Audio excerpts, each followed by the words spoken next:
అందరికీ. నా జుట్టు చాలా పల్చగా సన్నగా ఉండేదండి. చాలా మంది ఇంకా నీ జుట్టు ఎప్పటికీ పెరగదు అనే వాళ్ళు కూడా. అప్పుడైతే నా జుట్టు చాలా పల్చగా ఉండి సన్నగా ఉండేదండి. కానీ ఈరోజు నా జుట్టు చూసి అందరూ ఆశ్చర్యపోతున్నారు. ఈ వీడియోలో నేను ఎలాంటి ఖరీదైన ప్రొడక్ట్స్ అయితే వాడలేదు. ఇంకా పాటించినవన్నీ చిన్న చిన్న టిప్స్ మాత్రమే.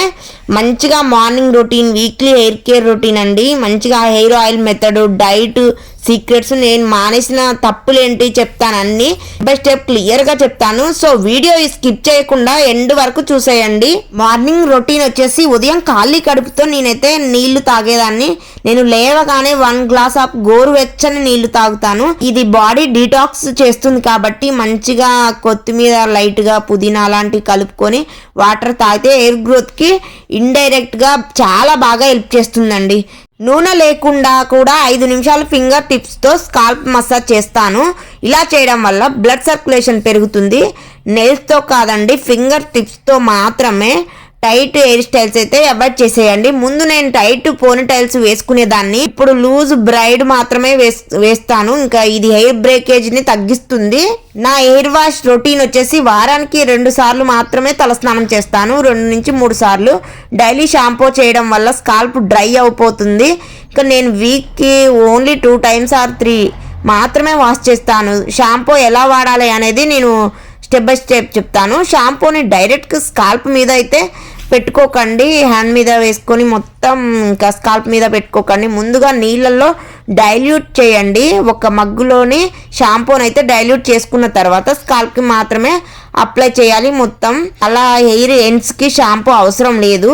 లైట్గా ఇంకా క్లీన్ చేస్తే సరిపోతుంది. కండిషనర్ అయితే అస్సలు అవసరం లేదండి. చాలా మంది కండిషనర్ అయితే స్కాల్ప్కి మొత్తానికి పెడుతూ ఉంటారు. అలా అయితే అస్సలు పెట్టకండి. హెయిర్ లెంత్కి మాత్రమే, కొసలకి మాత్రమే కొంచెం పెడుతూ ఉంటారు.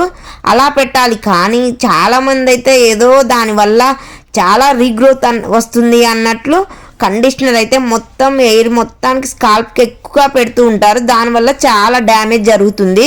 నేను కోకోనట్ ఆయిల్ లేదా క్యాస్టర్ ఆయిల్ మిక్స్ చేసి వాడతానండి. ఆయిల్ స్లైట్లీ వార్మ్ చేసుకోవాలి లైట్గా.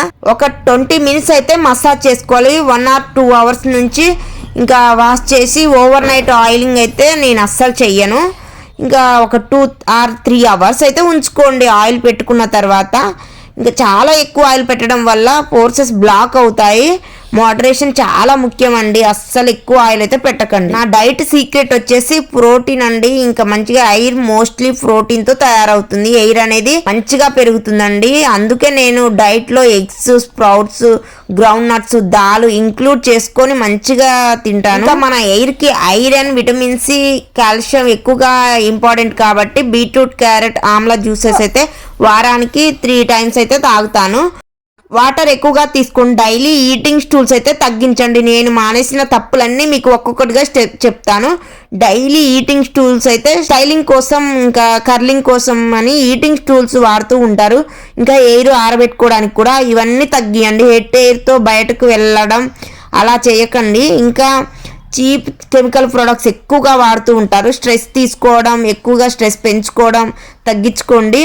స్ట్రెస్ వల్ల కూడా హెయిర్ ఫాల్ ఎక్కువగా అవుతుంది. ఇంకా మీకు కన్సిస్టెన్సీ చాలా ముఖ్యమండి.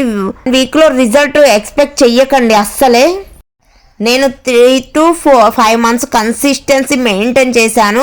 అప్పుడు స్లోగా చేంజెస్ కనిపించాయి. న్యాచురల్ మెథడ్స్ స్లో అయినా సేఫ్గా ఉంటాయి. కాబట్టి మీకు వీడియో హెల్ప్ఫుల్ అనిపిస్తే మాత్రం లైక్ చేయండి. నిజం చెప్పాలంటే ఒక టైంలో నా జుట్టు చాలా సన్నగా పలచగా ఉండేదండి. కొమ్ముతో దువ్వితే మాత్రం గుప్పెడు జుట్టు పడేది. ఇంకా అలా నేను చాలా బాధపడేదాన్ని. అప్పుడే నేను ఒక నిర్ణయం తీసుకున్నాను.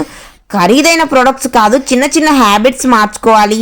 మంచిగా డైట్ తీసుకొని మంచిగా హెయిర్ కేర్ తీసుకోవాలని అప్పుడే నిర్ణయించుకున్నాను. మొదటిగా రోజు టైట్ హెయిర్ స్టైల్స్ మానేశానండి.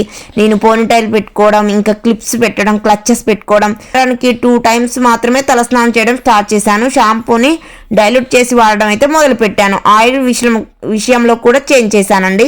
లైట్లీ వామ్ ఆయిల్తో మాత్రమే 10 మినిట్స్ మంచిగా మసాజ్ చేసుకునేదాన్ని, వాష్ చేసేదాన్ని. మొదటి నెలలోనే నాకు పెద్దగా చేంజ్ అయితే కనిపించలేదని, కానీ ఒక 4 మంత్స్ తర్వాత అద్దంలో చూసుకున్నప్పుడు నేనే షాక్ అయ్యాను. నా జుట్టు థిక్నెస్ పెరిగింది, బేబీ హెయిర్ అయితే గ్రోత్ అవుతుంది, హెయిర్ ఫాల్ తగ్గింది, లెంత్ కూడా స్లోగా బాగా పెరిగిందండి. మీరు కూడా ఖచ్చితంగా ఫాలో